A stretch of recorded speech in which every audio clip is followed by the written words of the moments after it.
Hey guys, Cam here from today's iPhone.com, and I have a really cool product here. This is the SteelSeries Stratus. It's a wireless game controller or gamepad for the iPhone and the iPad. Now, the reason these can be made now is because Apple with iOS 7 created the ability for third-party manufacturers to create gamepads and game controllers. Now, Logitech and Moga created one that essentially clips onto your iPhone using the Lightning connector, but this one is completely wireless, which means it can be used with the iPad as well as the iPhone. So obviously, a lot of you will prefer to use the iPad screen for gaming just because it's bigger and it's better than the iPhone screen. And of course, you don't have to have your iPhone plugged into it when you're playing it with your iPhone. You can have your iPhone on a stand or a dock. So all in all, it's a lot more convenient than the other two. But let me give you a quick overview of the hardware here. What you've got on the top left-hand corner here, you've got the traditional directional pad, as well as the command buttons, X, Y, A, and B, what you're used to.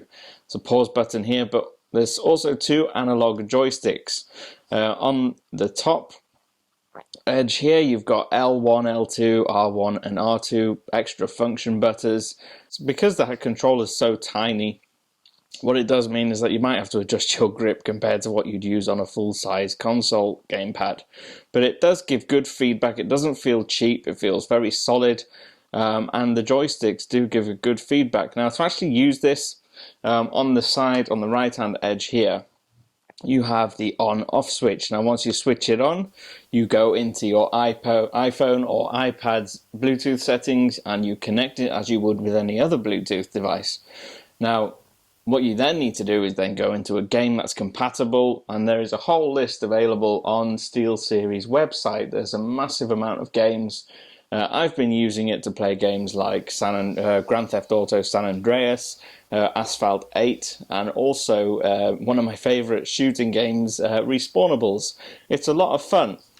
Now, depending on what game you use, the controls vary. So with Respawnables, I found myself using just a couple of joysticks as you would normally use. One of them would be for looking around, the other one is for actually moving your character, and that does give you a really good feel. It feels much better than trying to use on-screen virtual controls. And then you have other controls like R1 is shooting in that game. Now, when it comes to San Andreas, Grand Theft Auto, obviously you move around using the joysticks again, and then Y is for getting into vehicles or getting onto bikes, for instance, and then you press the right R1 button is what you use to pedal or to accelerate, while the other button on the other side is used. They're basically used like trigger buttons on the Xbox. One's accelerating, one is decelerating or stopping or braking, and then various other buttons do other actions like punching, fighting, jumping, all sorts of stuff. But it is a great controller. Now, all the way around the outside edge, you have this really nice tactile, grippy material, so it feels comfortable in hand. It's got some nice curves and indents all around it, and it's a very portable, very user-friendly control system. The only problem I really have with it isn't the hardware's fault itself, it's with iOS and the game developers. Because they've been designed to be used on an iPad or an iPhone, there are certain things like skipping past tutorials or skipping past various aspects of the screen that you can't do by pressing just the A button on the control. Sometimes you have to press something on the screen. So really, with some games, it's all entirely down to the developer. With some games, you'll find that you have to skip through some menus using the touchscreen. And then just the in-game action is what the control pad is for. But with San Andreas, I found I could skip through it like I would on the Xbox or the PlayStation.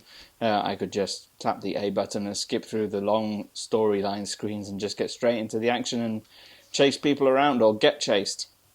With Asphalt 8, with racing game, you can use the D-pad for directional stuff, so for turning corners. But again, I prefer using the joysticks in that case because they seem to respond better than the D-pad.